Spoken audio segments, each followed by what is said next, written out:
Welcome to Focus on B, the single-part video series, and it was only a matter of time. This is Sonic Frontiers. It's a game that I've been alluding to for many of my Let's Play videos, if you've seen those. And, wow. This is a video game. This is definitely, I'm gonna do that YouTuber thing. This is one of the video games ever made. No, that's not. Okay, usually that has a negative connotation. No, I fucking love this game. A big surprise. It's a Sonic game, but no shit. Oh, no. I have my preferences, right? It's not like, oh, it has Sonic in it, I like. No. What the fuck is this, like, this weird mobile game like Sonic Rumble or something they're doing? Is that what it was called? I have no idea. Anyway, Sonic Frontiers, right? This game came out now 3 years ago. Holy shit, that feels like a long time ago, but in like overall gaming time, it's really not. I don't know. Feels strange. Anyway, why am I just playing the cyberspace levels? This game's whole thing is the open world. Well, here's the thing. I am not. You've probably noticed I'm not the biggest fan of open world games. And even when you put Sonic in it, even when Nintendo hires this man and puts Sonic in a big open environment with really good controls, actually, a great art design, like the game looks fantastic.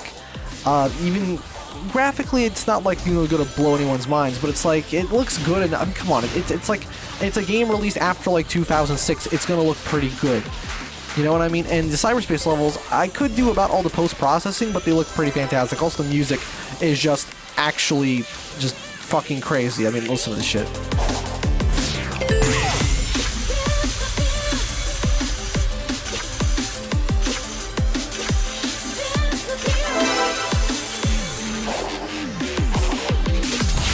Okay, yeah, I had to time it with the rail. I love having the music just like... I love intentionally stalling Sonic's progress just so that I can time it with the music. I used to do that a lot with Sonic Colors as well for some reason. But anyway, so, what is it about the open world aspect I don't like? Why am I so inherently against open world in most games? It's because my idea of this level's fucking hard, by the way, to S rank. I mean, like, right now I wasn't trying to S rank it, but, like, let me tell you, that took a couple attempts. I don't know how I have that low of a time. Then you're probably also, wait, hold on, before you move on to that, you're probably thinking, wait, hold on, if you don't want to fully complete this game, then how the fuck do you have to save? I downloaded it, I went on the internet, and I found a save file. Okay, what the fuck can I say? It works that way, but I'm so glad I did, because otherwise I would have never experienced these awesome stages, because while these levels are not what I would call the absolute peak of, you know, Sonic's linear stage design. In fact, I think that Shadow Generations has greatly superseded this game in this style of gameplay for the linear stages. These are still really fun. They're really short, though, although it's less of a problem compared to Forces, because here it's like you're constantly in control. No cutscenes, no automation, no anything. So it doesn't... It's a short level, but you feel like you get more out of that little time, right? Because you're constantly there. You're constantly playing. It's great. But anyway... Even the reused level themes don't bother me that much. But here's the thing, right? The reason why I'm not the biggest fan of the open world sort of system of any game, even if you put Sonic in it, right? It's just because of the fact that I need that structure of a level, that formula, that verse and the chorus, if that makes sense. Those parts that you have. That you don't have in an open world. It's just kind of a little free form. It's a little free jazz, you know what I mean? I'm not really the biggest fan of that. It feels like there is a structure. Don't get me wrong, there is definitely a rhythm to the way the open world segments work as well. Every open world game has its loop. It's not that different. It's just that it's a matter of the way it's contextualized. Like, this is my idea of like a good time with a Sonic game. Just going in, fucking going through a linear stage, blasting through, having some good times, and then you end it, and that's it. That's a nice little cap off. But with the open world segments, it never ends, really. There's no, like, end of the level, technically.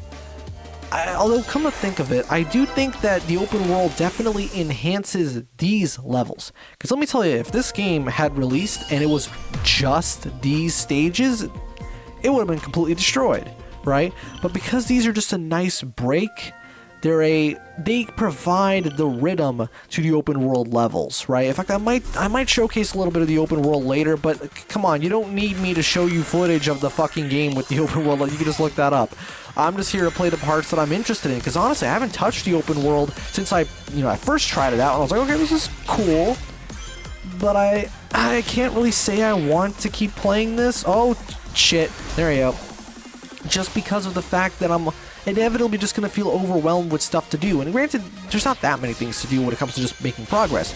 You collect some, at first you're collecting like Amy tokens and stuff like that, like these hearts.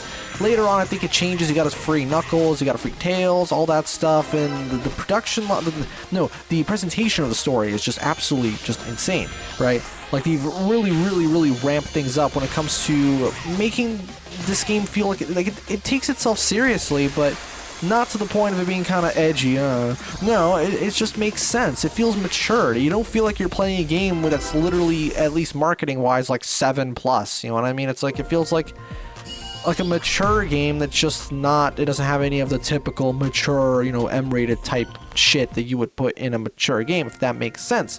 So, back to the open world structure.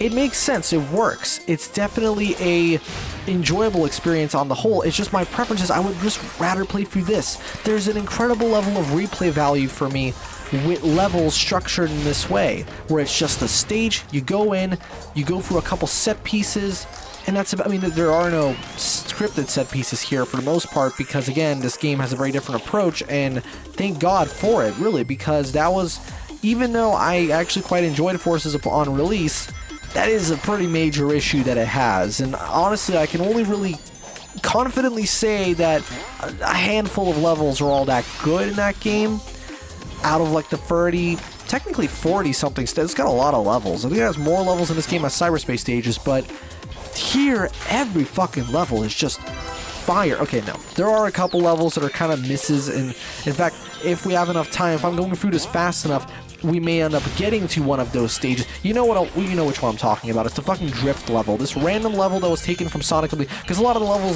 designs here, if you're autistic as fuck like me, you probably know that a lot of them are taken from other Sonic games, right? This one in particular, I think, is original, but a couple of stages we played prior were like, oh, that's Generations, that's Adventure 2. There's no Adventure 1, that's because Adventure 1's gameplay style isn't really conducive to this, but you'll really notice that this game makes you realize how similar Adventure 2 and modern-style Sonic are. Although, to be fair, I've never considered anything post-Generations to really be, like, the same as the Boost era. I call this, like, the post-Lost World modern Boost era, because the boosting is there. I mean, in this game, the boost effect is different. I mean, in the cyberspace levels, there's not even a boost effect at all.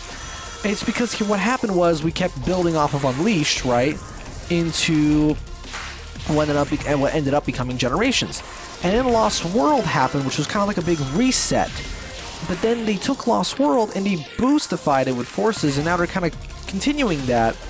And this is easily the best. Actually, no. Shadow Generations now would be the best version of that. It's so weird to say that nowadays. Like, that the newest Sonic thing is one of the best, because it's so fucking good. Also, wait, hold on. You guys in the future, because I'm in the past recording this. You guys in the future, how's Sonic Racing Crossroads? It'll probably be out by then. I don't know. I'm probably not going to play it, because it's not Sonic All-Stars Racing 1, and that's like one of my favorite games of that kind ever. I adore that game so fucking much. But yeah, so these levels they're not like the absolute best of their kind. This is no longer the peak of this style of Sonic gameplay, this like post-Generations boost.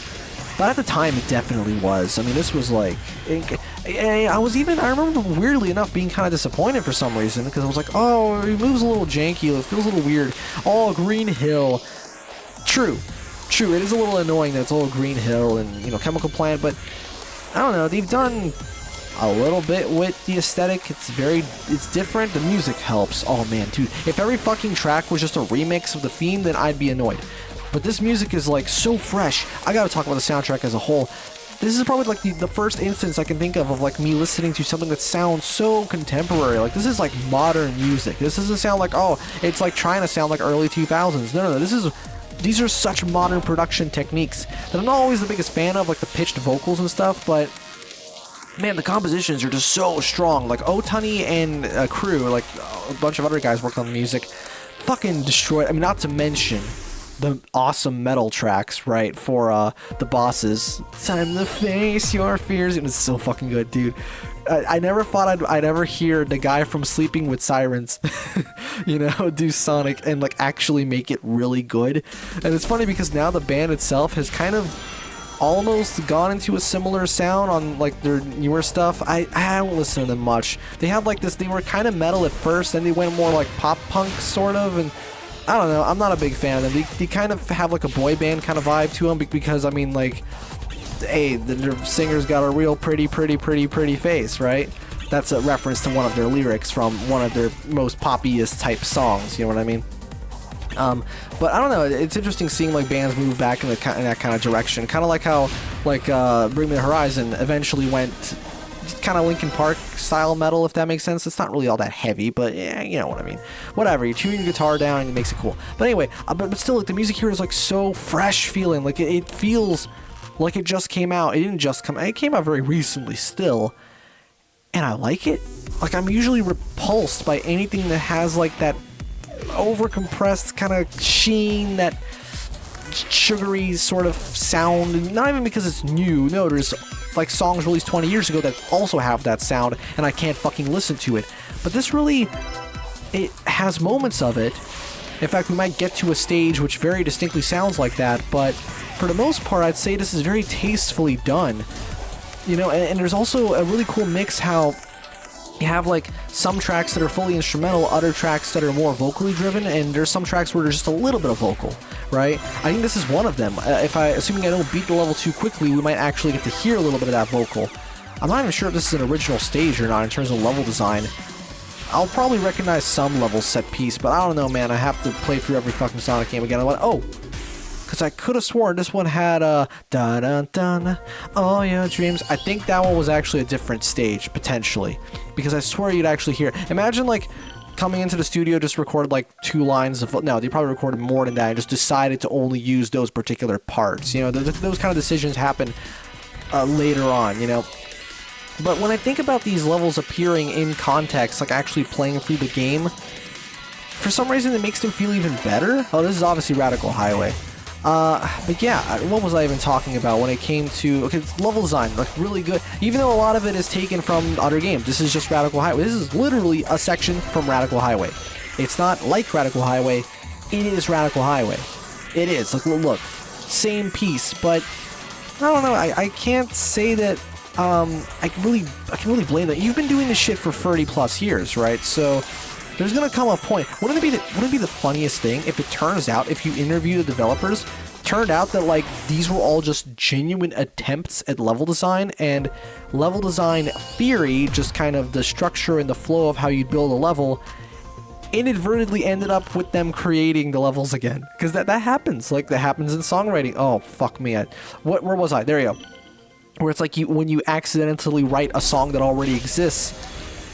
Oh, dude, this one has that, why do I get this feeling of deja vu? The vocal absolutely kills it on this track. It's so fucking good.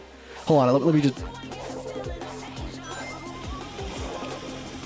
Yeah, you had to hear that. That's just insane. The production is just fantastic all around.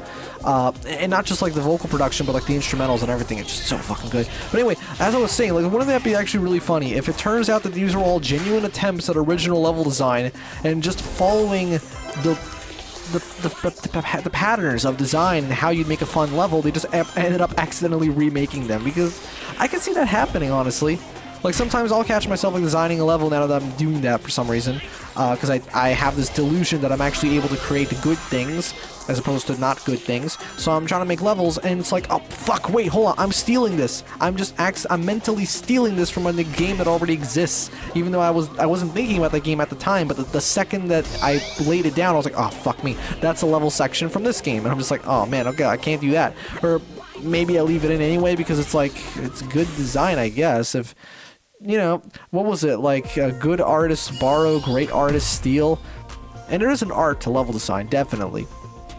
So I appreciate this game. I really, really respect this game for doing something so not different in the grander scheme of video games. I mean, for fuck's sake, like the freaking the unreleased beta early versions of Rayman 4, Raving Rabbids, I'm not even kidding, they were meant to be like this. Not like this, but what I mean is like the open world segments. Seriously, look up like Frame Raider. He's done like a million videos on that, and it's scary. I mean, yes, there's modern builds overhauled by the fans, which have clearly been influenced by this game, duh. But even still, before the fans got involved, there were elements that were similar, and I'm just like, what the fuck? They made Sonic Frontiers before, like, they predicted so much. Like, what? How did that even happen? And even before this, there was, like, what was it? Mario 3D World Bowser's Fury, which was, like, you know, Mario in a big open world environment. And it's not like Mario was any stranger to open areas, it's just that there were never really any open world Mario games. They were always split into areas. Like, even Mario 64, it's like you start out in the courtyard area, then you go into the castle area, separate part, right? And it's because of the limitations of the system. They just couldn't have that much streaming all at once. Well, no, actually, no, the N64 did have some games like that, although they did have some performance issues, as you would expect, most likely. But still, they would still be very segmented. Like, you go to Bob-omb Battlefield, it's like a separate level.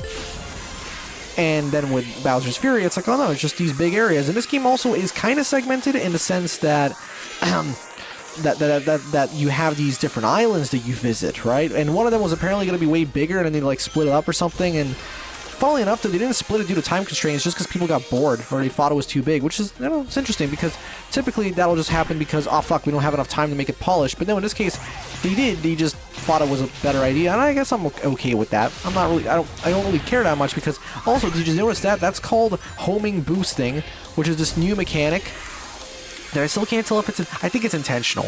It's gotta be intentional because I can perform it super consistently, and even Sonic has like a special effect for it. So clearly they probably designed that, you know, with speedrun potential in mind, and it's really fun. I mean, these levels are absolutely incredible to try and run. This was obviously Sky Rail, right? This was not a new stage. This next one is this is, I think, a section from Classic Sonic's bit from Sonic Generations. Also, for some reason, only certain enemies let you do the homing dash, homing, frickin', what do you call it? The homing boost. Not all. Those guys do. The base part of this is absolutely crazy. But yeah, these guys let you do it, but others don't. It's a little bit inconsistent with that, but I do think that's intentional as well, because every single enemy of the kinds that do let you do it every single time, as long as you're good enough with your timing, because the timing is a little bit picky.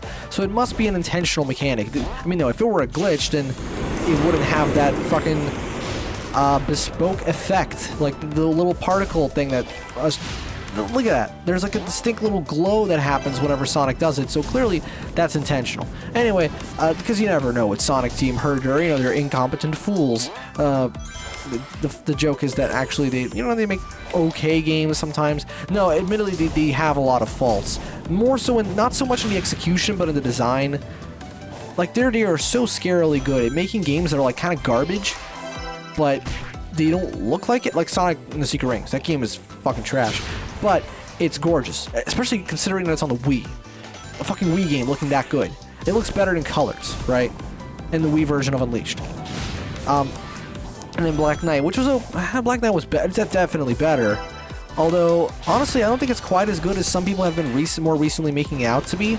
To be perfectly honest, it's just the controls. Like, yeah, they exist now, but still, I still don't really get. I think you're supposed to like keep tapping the boost. It doesn't really seem to drain it any faster. I remember seeing some speedruns in this game, and they involved a lot of boost tapping. Are we not going to get to my favorite level? We're kind of running low on time here, but I'm just kind of rambling at this point when it comes to just what I like about this game, and that is, I feel like I've gotten most of my points across. Just, I don't care for open world, but I'm so glad this game did this, even though it's pretty clear that this was kind of I'm not going to call it like a throwaway I'm sure that they probably wanted this from the start. However, it was not the absolute focus. This was in there because it's a smart decision, though, to have a familiar element of this kind. Because let me tell you, if this game didn't have cyberspace, I don't know if I ever would have wanted to play it. Because yes, I think it's a really cool idea to have Sonic in that open world environment. It's not my thing. This is my thing. And man, just the combination of these familiar assets with this unfamiliar, well, now it's familiar to me, but at the time when I played it, unfamiliar music, right? And all these fucking distortion effects and on the visuals, it definitely creates an atmosphere. And I love how some of the tracks have this very, again, most of the music is super modern feeling. But there are some tracks that kind of give me some like YouTube tutorial vibes. We might end up getting to one of those. This is Green Forest, by the way. You can clearly tell. You can even see the fucking loop-de-loop. But for some reason, I always found it really impressive he did that. Like, oh my god, how did they make Sonic run like that? They just make the collision invisible. Like, it's still there. There's still a hitbox. You just don't see it. That's like the easiest way to make a character look like they're walking on the air. You put some collision, but you don't let people see it. Whoa, that's so difficult to do in game design. Sorry, I feel like me getting into that has kind of tainted the way that I'm going to be talking about these things. But anyway, I almost want to do an extended episode. Just like keep playing for the game because I'm having such a fucking good time. This game is just so fun. Like there's just nothing that I can decide to just say that like, yes, this could be better. Well, no, if the level were a little bit longer, sure, I don't want it to end right now. But there's so many more levels after that. And it's just so fucking cool. I'm just gushing. You see why I don't like to do Sonic games too often? Because I just become a broken record of, generally, a broken record of positivity. Most of the time. Let's just, hold on. There you go. This stage right here has, yes, I've memorized them by the thumbnails, for fuck's sake. Listen to this music.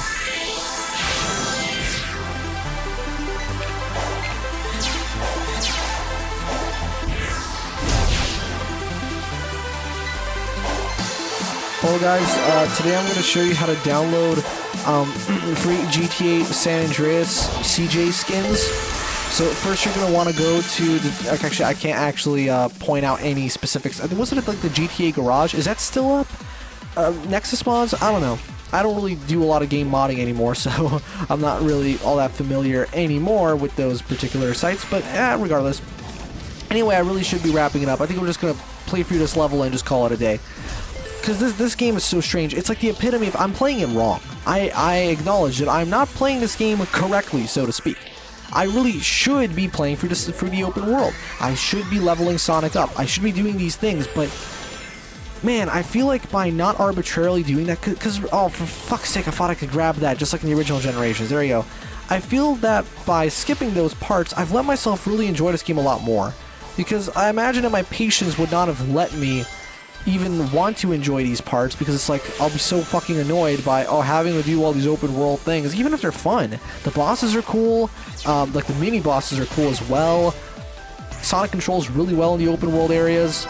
You know, his turning circle is like super freaking tight, way tighter than he, like, oh wow, well, look at that weird leaning. I think that's like physics-based, not physics-based, but it's procedurally animated. It's not happening. It wasn't actually made by hand, I don't think. Anyway. Point is, I play this game incorrectly, but I still have an absolute blast, right? I actually play this more than Shadow Generations, even though, I love that turnaround animation, even though objectively Shadow Generations does have the better linear stages. Like, if you're not like me, and you demand a more proper, curated experience, and you want that, like, proper polish, on idle animation, we haven't seen one of those since 2017. Nice. Anyway, oh no, since before that, whatever. You go and play Shadow Generations, right? That shit is absolutely insane. But this game is still fun, and I like it a lot. And oh, look at the inverse kinematics. I remember my mind was blown when I saw that in Forces. I was like, what the fuck? How did he do that? Then I realized Lost World does that, and I'm pretty sure, I have a feeling that Generations does it too. Doesn't matter. Anyway, this has been Sonic Frontiers, and this has been Focus on B, the single-part video series where I take a look at a game that I fucking love this game, but I definitely don't want to do a full Let's Play of it. Regardless, that was Sonic Frontiers, and I'll see you guys next time with Focus on B.